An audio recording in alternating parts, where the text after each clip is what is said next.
Today I'm reviewing the Mad Hippie Vitamin C Serum. And really quick, I just want to say, purchase these products with my own money.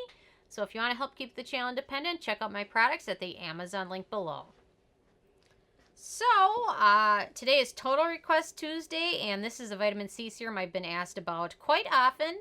So I finally got around to giving it all a try for a few months. And I'm going to let you guys know my thoughts on it based on my Sarah score scale. So my first criteria is packaging, and obviously they've chosen to go with the standard dropper bottle.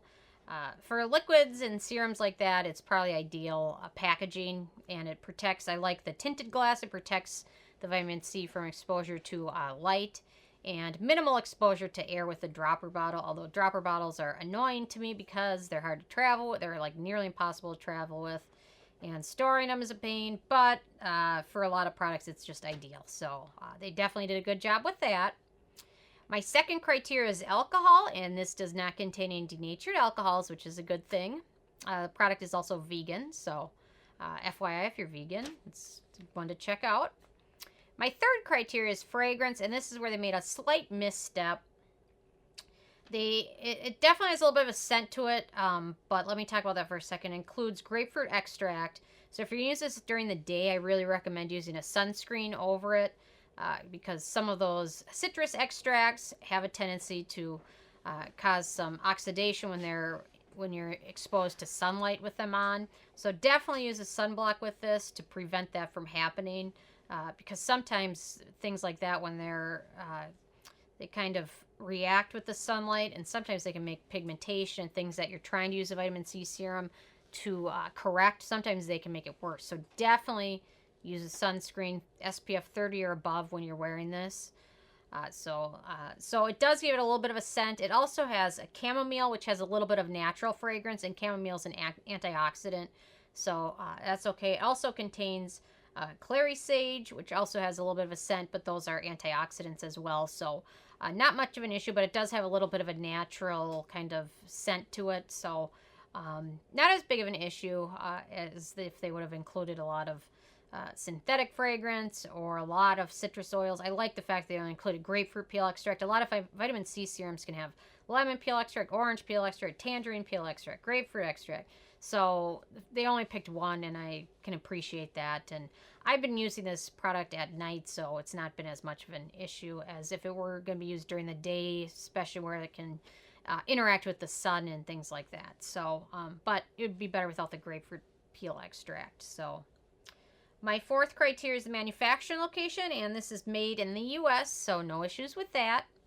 My fifth criteria is ease of use, and it's very easy to use. It goes on nicely over your skin, and it absorbs rather quickly, but it's got a nice hydrating texture to it, so it feels kind of hydrating as well. So if you're going to use this, I would recommend using this after your toner, after your essence. Probably use it after those two.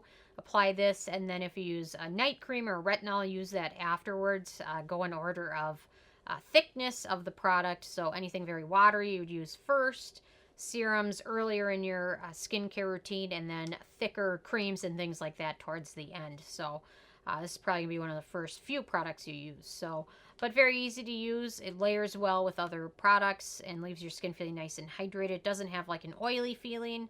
Some vitamin C serums can be very oily, and sometimes some of them can be very kind of tacky. This doesn't dry super tacky. It's slightly tacky, but not too much so that it's very sticky. And some can have some of the ordinary vitamin C products have like kind of a grainy feeling. This doesn't have any of those. So it's very easy to use. It plays well with other products, which I really like too. So very easy to use.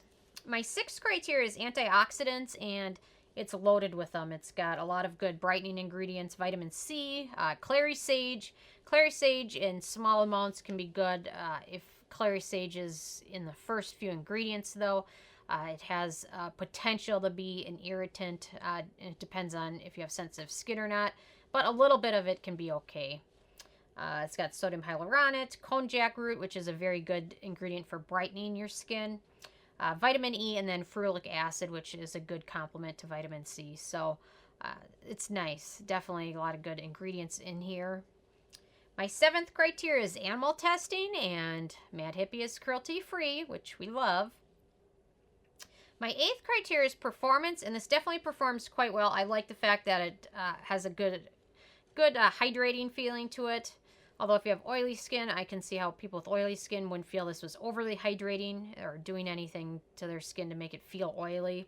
I loved seeing konjac root in a product. I don't see it often enough, but it's a very good brightening ingredient. So definitely lots of good antioxidants and beneficial ingredients. And like I said, due to the grapefruit, I recommend if you're using this in the daytime, use an SPF afterwards.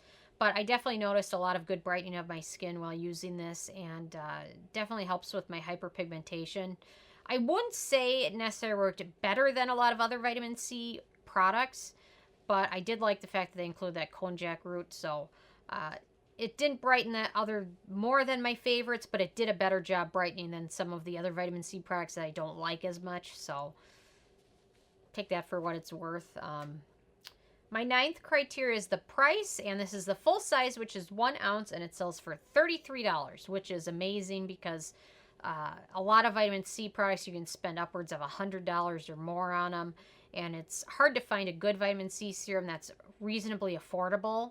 I'm trying to think what some of my favorites are, but they're all much more expensive than this one is. So all the vitamin C products from The Ordinary, none of them like really amazed me a lot. They're more affordable, but so this is probably one of my favorite vitamin C serums and one of the most affordable ones I have that I like. So definitely a good deal on that. And then my 10th criteria is the it factor, and to be honest, I wasn't expecting to like this as much as I did. It's hard to really surprise me or amaze me with skincare products, I feel like I've tried so many of them, but this really did surprise me how much I ended up liking it. So I used to love the Drunk Elephant C Firma, but I've had so many issues the last few bottles I've gotten seem to be already oxidized, and maybe they sat on the shelf too long. I don't know. That used to be my go-to, and it's not any longer. So I really wasn't expecting to like this nearly as much as I did, but I really did. So obviously when so many people love it and were asking for me to review it, I knew they had to be onto something, but I wasn't expecting to be this surprised by it. So it definitely did a good job. So overall, this got a 9 out of 10. Had they changed one little ingredient, it would have been a little bit better, but 9 out of 10 is still pretty darn good. I think that's an A or an A minus or a B plus. No, it's an A minus. 90% above. So anyway, so this is a good one to check out, especially if you're vegan. I'm sure more and more products are becoming vegan, but it's still probably a little bit difficult to find good ones. So this might be one to check out. So anyway, I'm interested if you've used this or you are using it, or if you tried it and didn't like it, or if you love it. I'm interested in your thoughts, so leave a comment. I love hearing from you guys. Check out nobsbeauty.com and the Amazon link below. And tomorrow is Wildcard Wednesday, so stay tuned for that. Thank you so much, guys.